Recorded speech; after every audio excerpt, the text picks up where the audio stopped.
ಇವತ್ತೊಂದು ದುರ್ಘಟನೆ ನಡೆದಿದೆ.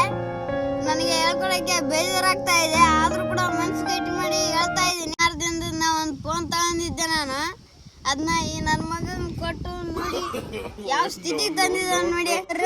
ಏನ್ ಮಾಡ ನಮ್ಮ ಮನೆ ಬರ ಎಲ್ಲ ನೀನ್ ಯಾಕೆ ತಲೆ ಕಡಿಸಂತಿಲ್ಲ? ನಾ ಮಾಡಿಕೊಡ್ತೀನಿ ಕೊಡು. ಇನ್ನೇನು ಮಾಡಿಕೊಡೋದಿಲ್ಲ, ನೀ ಎಲ್ಲ ಮುರಿದಾಗಿ ನೋಡಿ ಗಾಯ್ಸ್ ಯಾವ ಸ್ಥಿತಿಗೆ ತಂದು ಇಟ್ಟಿದ್ದಾನೆ ನೋಡಿ. ನೋಡಿ ಇಲ್ಲಿ ಸೊಲ್ಲಿದಾವೆ ನೋಡಿ. ಇಲ್ಲೊಂದು ಬಾಕ್ಸ್ ಇತ್ತ, ಅದನ್ನ ಕಿದ್ದು ಬಿಟ್ಟಿದ್ದಾನೆ. ಇನ್ನೊಂದಂತೂ ತಿಂದೇ ಬಿಟ್ಟಿದ್ದಾನೆ. ನಾ ಮಾಡಿಕೊಡ್ತೀನಿ ಕೊಡ್ಲೇ. ಇನ್ನೇನು ಮಾಡ್ತಿಲ್ಲ ನೀವು?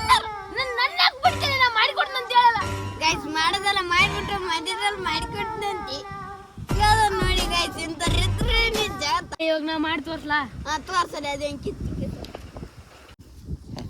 ಏನೋ ಮಾಡ್ತಾನೆ ಗೈಸ್. ನೋಡೋಣ ಬನ್ನಿ. ಕೆಟ್ಟ ಇದನ್ನ ರೆಡಿ ಮಾಡ್ತಾನಂತೆ, ಬನ್ನಿ ನೋಡೋಣ ಏನು ಮಾಡ್ತಾನಂತ. ಏನೋ ಮಾಡಿಬಿಟ್ರು, ಲೈಟ್ ಬರ್ಸಿದ್ದಾನೆ ಗೈಸ್.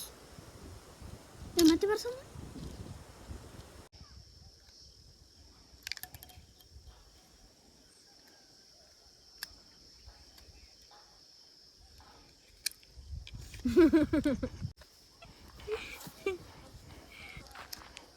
ಏನೋ ಮಾಡ್ದೆ ಗೈಸ್, ಲೈಟ್ ಬರ್ಸ್ತಾ ಇದ್ದಾನೆ.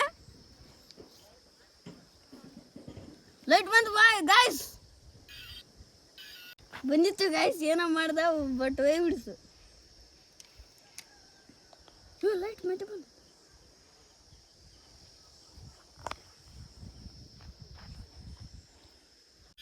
ಅರ್ಥ ಇದೆ ಗೈಸ್. ಜೀವ ಕೊಟ್ಬಿಟ್ಟ ಗೈಸ್ ನನ್ನ ಫೋನಿಗೆ. ಆದ್ರೂ ಇಂಥ ನಿದ್ರೆ ಏನಂತ ಹೇಳೋದು ಗೈಸ್. ಚೆನ್ನಾಗಿರೋದನ್ನ ಮುರಿದ್ಬಿಟ್ಟು ಕೊಟ್ಬಿಟ್ಟಿದ್ದಾನೆ. ಓಕೆ, ನಮ್ಮ ಅಣ್ಣ ಅಲ್ವಾ.